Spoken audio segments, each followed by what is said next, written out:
الحمدللہ ہمارے لیے آج بڑی سعادت اور مسرت کا شکر کا موقع ہے کہ استاذ الاساتذہ حضرت اقدس ہمارے مخدوم و مکرم حضرت مولانا مفتی رضا الحق صاحب دامت برکاتہم تشریف لائے ہیں. شیخ الحدیث دارالعلوم زکریا جوہانسبرگ ساؤتھ افریقہ. ہم نے اپنے اساتذہ سے خاندان کے بزرگوں سے حضرت کا بہت تذکرہ سنا.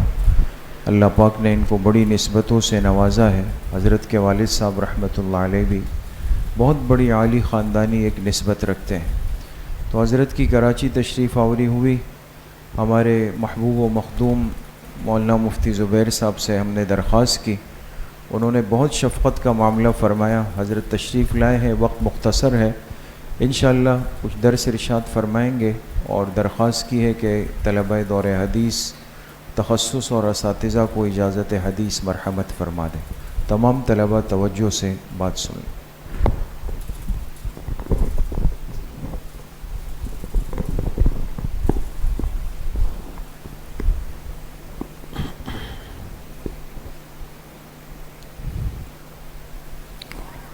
بسم اللہ الرحمن الرحیم.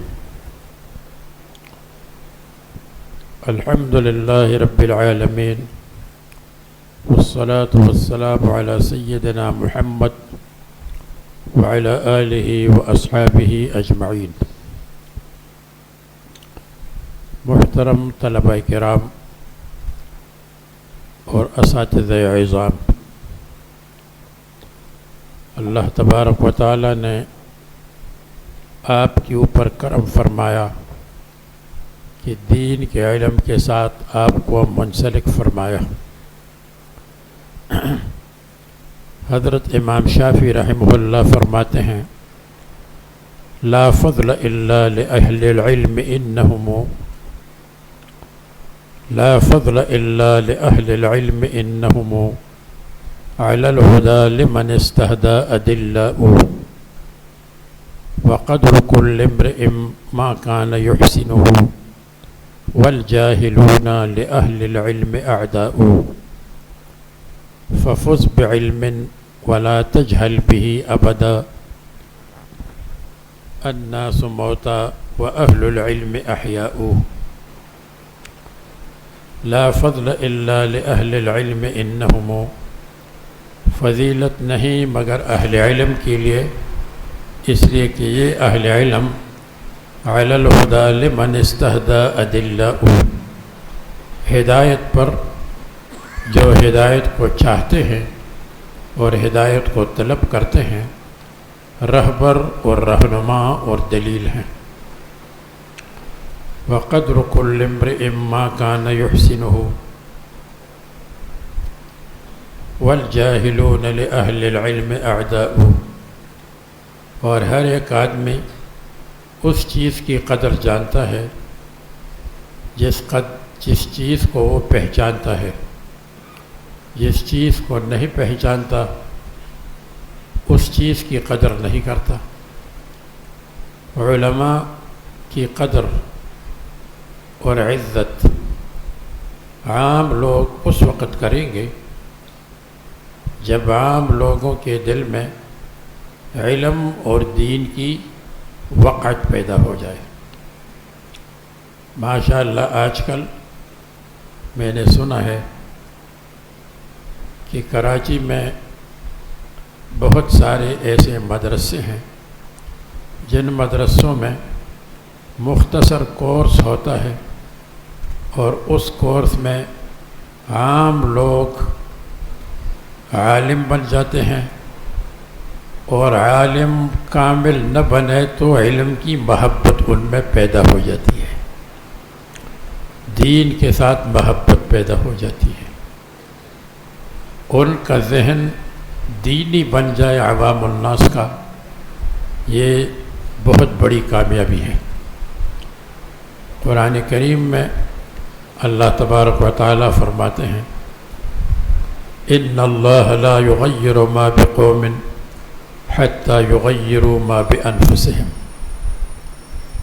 اس آیت کریمہ کا ایک مطلب یہ ہے, اللہ تبارک و تعالی نعمت کو نقمت میں اور مصیبت میں تبدیل نہیں کرتے جب تک تم شکر کو ناشکری میں تبدیل مت نہ کرو۔ اگر تم شکر کو ناشکری میں تبدیل کرو گے تو اللہ تعالیٰ نعمت کو نقمت میں تبدیل کر دیں گے۔ اور ایک مطلب یہ ہے ان اللہ لا یغیر ما بقوم حتی یغیروا ما بانفسہم، اللہ تبارک و تعالی حالت کو تبدیل نہیں کرتے جب تک اس حالت کے اسباب کو تبدیل نہ کرے اور اختیار نہ کرے۔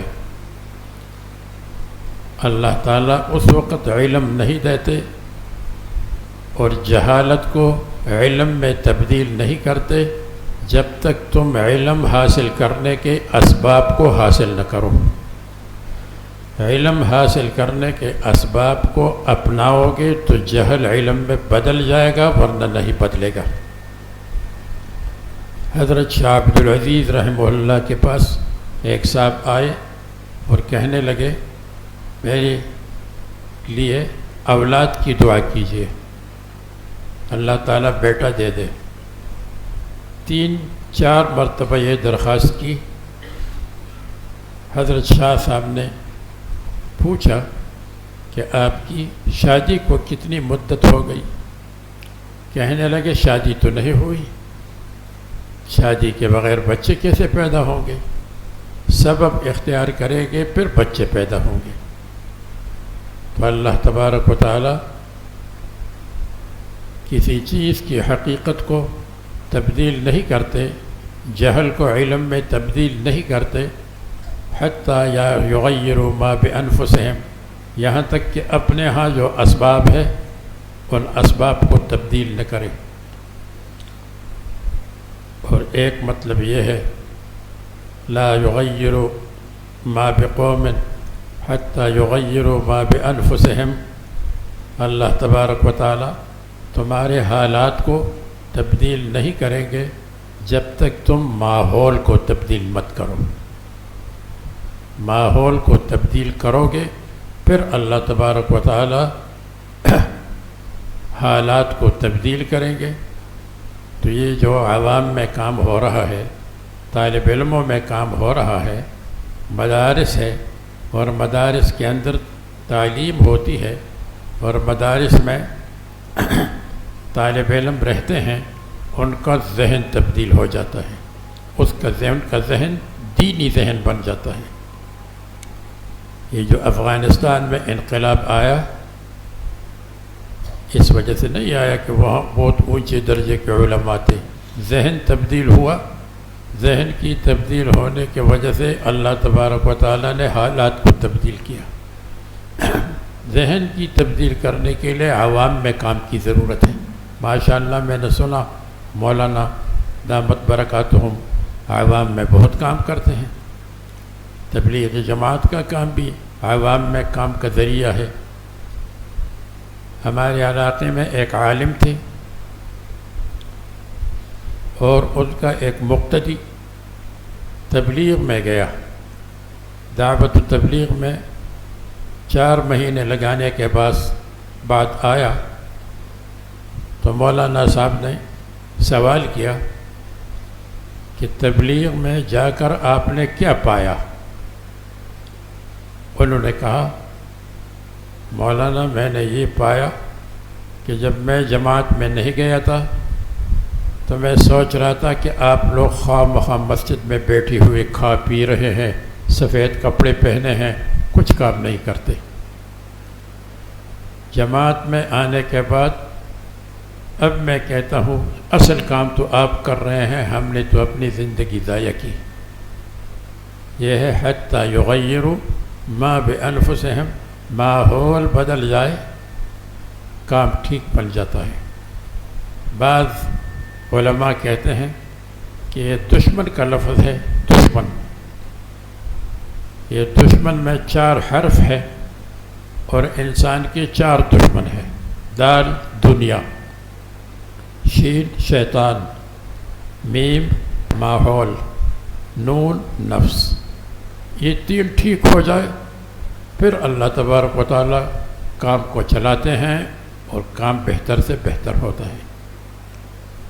اور چوتھا مطلب اس آیت کریمہ کا یہ ہے، لا یغیر ما بقوم حتی یغیروا ما بانفسہم، اللہ تبارک و تعالی حالات کو تبدیل نہیں کریں گے جب تک تم اپنے دل، اپنے ذہن کو تبدیل نہ کرو۔ اور ذہن کو تبدیل کرنے کے لیے یہی مدارس ہے، علمی محفل ہے، ذکر کے مجالس ہیں، جماعت کا کام ہے، تصوف کا کام ہے، یہ سب ذہن کو تبدیل کرنے کے وسائل ہیں۔ اور آدمی کا ذہن تبدیل ہو جائے بس پھر کام آسان ہے۔ طالب علم اگر اس کا ذہن طالب علم کا نہ ہو بلکہ وہ مدرسے میں رہتا ہے اور کھاتا پیتا ہے، کتاب کے ساتھ تعلق نہیں رکھتا، استاذ کے سامنے بیٹھتا ہے برائے نام اور پھر گھڑی کو دیکھتا ہے کہ کس وقت ٹائم ختم ہوگا، دل نہیں لگا، دل جب نہیں لگتا پھر کام نہیں بنتا، دل لگانے کی ضرورت ہے۔ انشاءاللہ حدیث میں آپ یہ واقعہ پڑھ چکے ہوں گے یا پڑھ لیں گے کہ ایک پیغمبر یوشع علیہ السلام نے یہ فرمایا کہ ہم جہاد پر جا رہے ہیں لیکن ہمارے ساتھ وہ آدمی نہ جائے جس نے مکان بنایا ہے اور اب تک چھت نہیں ڈالی، اس کا دل چھت میں پھنسا ہوا ہوگا، جہاد نہیں کر سکے گا۔ اور میرے ساتھ وہ آدمی میں نہ جائے جس کی اونٹنی حاملہ اور گابن ہو، اس نے بچہ نہیں جنا ہو اور بچہ جننے کا ٹائم ہو، وہ بھی میرے ساتھ نہ جائے، اس لیے کہ اس کا دل اونٹنی میں لگا ہوا ہوگا، اونٹنے میں لگا ہوا ہوگا کام نہیں کر سکے گا۔ اور میرے ساتھ وہ آدمی بھی نہ جائے جس کی شادی ہوئی اور رخصتی نہیں ہوئی، رخصتی نہیں ہوئی ہے تو پھر اس کا دل بیوی میں لگا رہے گا، جہاد نہیں کرے گا۔ تو میں یہ کہتا ہوں کہ جہاد ہاتھ کا کام ہے، اگر ہارٹ دوسری جگہ لگا ہوا ہو، دل اور ہارٹ دوسری جگہ لگا ہوا ہو تو ہاتھ کا کام مشکل ہے، جبکہ جہاد ہاتھ کا کام ہے۔ تو طلبہ کرام اگر ہمارا ہارٹ دوسری جگہ لگا ہوا ہو تو کتاب تو ہارٹ کا کام ہے، ہارٹ کا کام کیسے ہوگا؟ یہ تو کبھی نہیں ہوگا۔ اس لیے دل لگانا ضروری ہے، علم دین میں دل لگانا ضروری ہے۔ کتاب میں سیلول فون اور موبائل فون کے ساتھ تعلق نہ ہو اور کتاب کے ساتھ تعلق ہو۔ اور یہ واقعہ بھی بخاری میں انشاءاللہ آپ پڑھیں گے، دوسری کتابوں میں بھی ہے کہ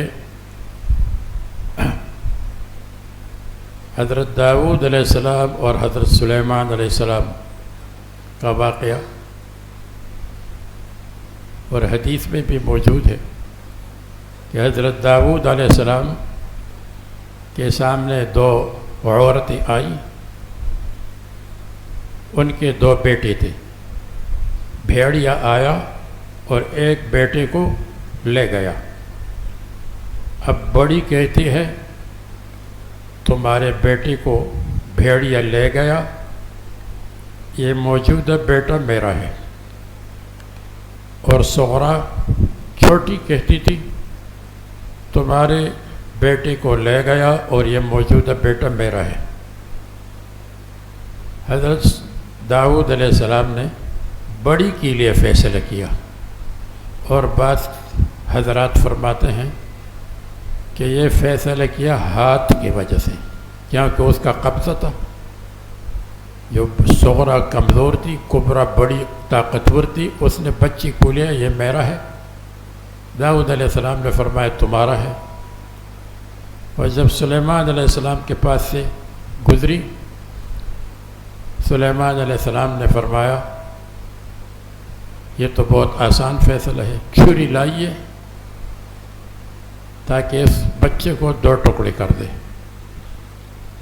آدھا تمہارا ہو جائے گا صغرا کا اور آدھا کبرا کا ہو جائے گا۔ صغرا نے کہا نہیں، بچہ ان کو دے دے، اس کو ٹکڑے نہ کرے۔ سلیمان علیہ السلام نے صغرا کے لیے فیصلہ کیا، کبرا کا ہاتھ لگا ہوا تھا اور صغرا کا ہارٹ لگا ہوا تھا، دل اس کے ساتھ تھا، اس ٹکڑے ہو جائے تو بچہ ٹکڑے ہو جائے گا۔ معلوم ہوا ہارٹ سے کام چلتا ہے، ہاتھ سے نہیں چلتا۔ دل اور دماغ کو کتابوں میں لگانے کی ضرورت ہے، اور العلم فی الصغر کا نقش فی الحجر، بچپن کا علم نقش فی الحجر کی طرح ہوتا ہے۔ ہم تو سب بھول چکے، اور آپ کا علم حاصل کرنے کا زمانہ ہے، اور جہاں طالب علم کم ہو وہاں زیادہ محنت ہوتی ہے، ان پر زیادہ توجہ ہوتی ہے۔ تو انشاءاللہ آپ توجہ کے ساتھ پڑھیں گے۔ پھر ان حضرات نے فرمایا کہ حدیث کے بارے میں کچھ میں سناؤں، تو ہمارے حضرات حضرت مفتی محمود حسن گنگوہی رحمۃ اللہ علیہ فتاوی محمودیہ کے مصنف، وہ مجلس کی ابتدا میں یہ حدیث سناتے تھے، جو حدیث مسلسل بالاولیت ہے۔ قال النبی صلی اللہ علیہ وسلم الراحمون یرحمہم الرحمن ارحموا من فی الارض یرحمکم او یرحمکم من فی السماء۔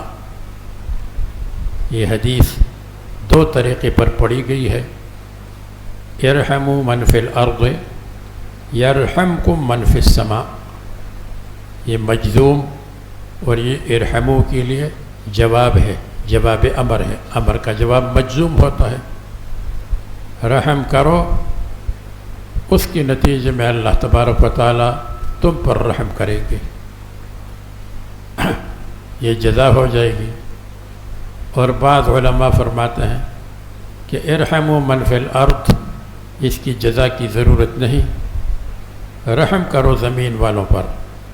اور یرحمکم فی السماء، یہ جملہ دعائیہ ہے، اللہ تبارک و تعالی آپ کے اوپر رحم کرتے رہیں۔ جب جملہ دعائیہ ہو تو اس میں زیادہ قوت پیدا ہو جائے گی۔ بعض کہتے ہیں مجزوم ہے، اکثر کہتے ہیں مرفوع ہے، دونوں طریقے پر ہے، یرحمکم یرحمکم من فی السماء۔ تو یہ حدیث سب سے پہلے ہم نے حضرت مفتی محمود حسن گنگوہی اور شیخ یونس جول پوری سے سنی، انہوں نے حضرت مولانا شیخ زکریہ سے سنی، انہوں نے حضرت مولانا خلیل احمد سہارنپوری سے سنی، انہوں نے حضرت مولانا عبد القیوم بڑانوی سے سنی، انہوں نے حضرت مولانا شاہ اسحاق رحمہ اللہ سے سنی، انہوں نے شاہ عبدالعزیز رحمہ اللہ سے، اور انہوں نے شاہ ولی اللہ رحمہ اللہ سے، اور آگے کا سلسلہ سند الفضل المبین فی مسلسلات النبی الامین اس میں مذکور ہے، اور اس کو مسلسل قولی کہتے ہیں۔ مسلسل کی ایک قسم ہے مسلسل قولی، جیسے قال النبی صلی اللہ علیہ وسلم ارحموا من فی الارض یرحمکم من فی السماء۔ دوسری قسم ہے مسلسل فعلی، جیسے کہتے ہیں میں نے اپنے شیخ سے مصافحہ کیا، میرے شیخ نے اس شیخ سے مصافحہ کیا، اور آگے چلتے چلتے رسول اللہ صلی اللہ علیہ وسلم تک مسئلہ پہنچتا ہے۔ اور تیسری قسم ہے مسلسل زمانی۔ مسلسل زمانی یہ کہ میں نے فلان وقت میں یہ حدیث سب سے پہلی سنی۔ مسلسل بالزمان، جیسے عید کے دن میں نے سنی، اور یا یہ ہے کہ محرم کی 10 تاریخ کو میں نے یہ حدیث سنی۔ مولانا تقی عثمانی صاحب فرماتے تھے کہ ایک مرتبہ میں ایک کانفرنس میں گیا اور عصر سے پہلے مجھے وقت ملا تو میں نے اپنے ساتھیوں، میں نے کسی کو نہیں بتایا، اور میں عمرے کے لیے ٹیکسی پکڑ کر کے گیا جدہ سے۔ جدہ میں کانفرنس تھی، مکہ مکرمہ پہنچ گیا۔ مکہ مکرمہ میں ایک شیخ تھے جو مسند الاحادیث تھے، جن کے پاس بے شمار سسانید تھی، شیخ فادانی، انڈونیشیا کے۔ تو جب ایک دروازے پر پہنچا اندر جانے کے لیے تو ایک طالب علم کھڑا تھا اور مجھ سے کہا تھا، مولانا تقی صاحب آپ کو شیخ فادانی بلا رہے ہیں۔ میں نے کہا شیخ فادانی کو کیسے پتہ چلا کہ میں آیا؟ میں نے تو کسی کو نہیں بتایا، چپکے سے ٹیکسی پکڑ کر آیا۔ طالب علم نے کہا مجھے یہ معلوم نہیں ہے، لیکن کہا کہ فلان دروازے کے پاس کھڑے ہو جاؤ، وہاں مولانا تقی صاحب ہوں گے، ان کو میرے پاس لاؤ۔ تو کہا، میں گیا تو شیخ فادانی نے مجھ سے کہا کہ آج 10 محرم ہے، اور میرے پاس 10 محرم کی مسلسل حدیث موجود ہے۔ میں نے اپنے شیخ سے 10 محرم کو سنی، انہوں نے اپنے شیخ سے 10 محرم کو سنی، اور آج 10 محرم ہے۔ تو اگر آج آپ نہ آتے تو پھر کل تو 10 محرم نہیں، اور آئندہ سال معلوم نہیں آپ آئیں گے یا نہیں آئیں گے، میں زندہ ہوں گا یا مر چکا ہوں گا، اس لیے میں نے آپ کو تکلیف دی۔ اور یہ مسلسل بالعاشورہ، ممکن ہے غالباً یہ وہی حدیث ہوگی، من وسع علی عیالہ یوم عاشورہ وسع اللہ علیہ سائر السنۃ، غالباً یہ روایت ہوگی۔ تو پھر میں نے شیخ فادانی سے کہا کہ حضرت بتلائیے آپ کو کیسے پتہ چلا کہ میں آیا ہوں اور میں عمرے کے لیے آؤں گا؟ شیخ فادانی نے کہا بھائی ان باتوں کو چھوڑ دے، حدیث لے کر کے اپنے عمرے کے لیے چلے جائیں۔ تو یہ کشف الصدور کا مسئلہ ہے۔ کشف الصدور دائماً علم غیب ہے، یہ صرف اللہ کے پاس ہے، اور کشف الصدور احیاناً کبھی کبھی اللہ تعالیٰ کشف دے دیتے ہیں، پتہ چل جاتا ہے، یہ علم غیب نہیں، علم غیب کلی اللہ تبارک و تعالیٰ کے پاس ہے، اور بعض چیزوں کا علم یقین کے درجے میں یا ظن کے درجے میں اللہ تبارک و تعالیٰ دیتے ہیں۔ تو یہ حدیث مسلسل بالزمان ہے، تو مسلسل قولی، مسلسل فعلی، مسلسل زمانی، مسلسل مکانی۔ مسلسل مکانی یہ ہے کہ میں نے یہ حدیث سنی ہے حجر اسود اور مقام ابراہیم کے درمیان، یا عند الملتزم، ملتزم کے پاس، یا فلان جگہ میں نے مسجد نبوی میں سنی، اور پھر ہر استاد یہ کہے، تو اس کو کہتے ہیں مسلسل مکانی۔ اور نمبر 5 مسلسل بالحالت الدائمہ، مسلسل ہے اس حالت الدائمہ جو ہمیشہ ہے۔ جیسے میں نے اپنے شیخ سے حدیث سنی وکان فقیہن، انہوں نے اپنے شیخ سے سنی وکان فقیہن، یہ فقیہ ہونا دائمی ہے، یہ نہیں ہے کہ آج فقیہ ہے تو کل فقیہ نہیں۔ اور نمبر 6 المسلسل بالحالت العارضہ، جیسے میں نے اپنے شیخ سے سنی وکان تبسم کیا، انہوں نے اپنے شیخ سے سنی تبسم کیا، آخر تک تبسم چلتا رہے۔ تو یہ حدیث مسلسل بالاولیت آپ کو سنائی، اور یہ پہلی حدیث بھی پڑھ لیں گے انشاءاللہ تعالی۔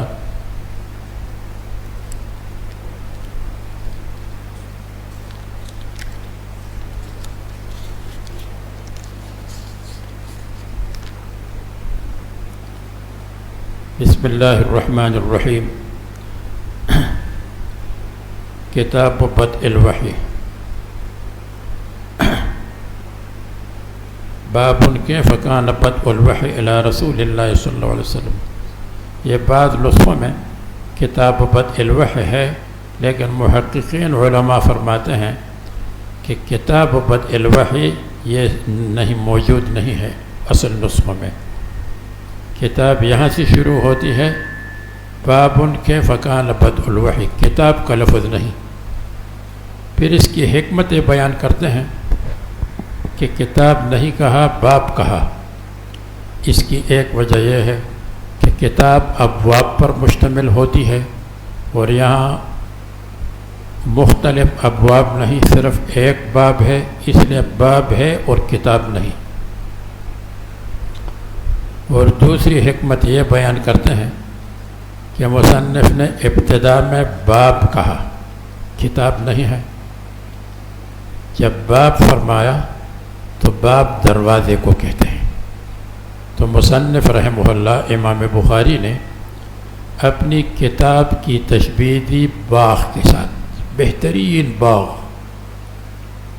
جس باغ میں پھل ہو، پھول ہو، قسم قسم کے پھل ہو، قسم قسم کے مناظر ہو.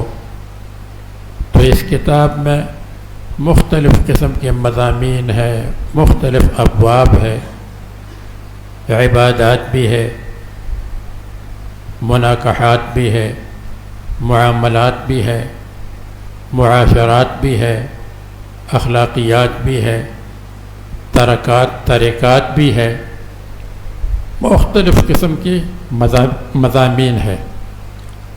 تو کتاب مشابہ ہے باغ کے ساتھ، انتہائی بڑا، بہت بڑا باغ. یہ استعارہ مکنیہ ہے. اور باغ کے ساتھ لازم ہے دیوار اور دروازہ. باغ کا دروازہ ہوتا ہے،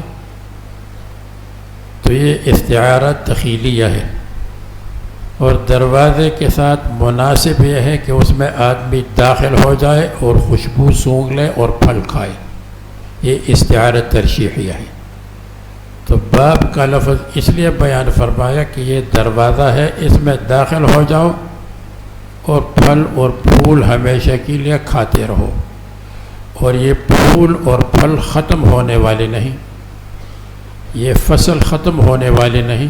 قیامت تک بخاری کی شروحات آتی جائیں گی اور لوگ پڑھتے جائیں گے.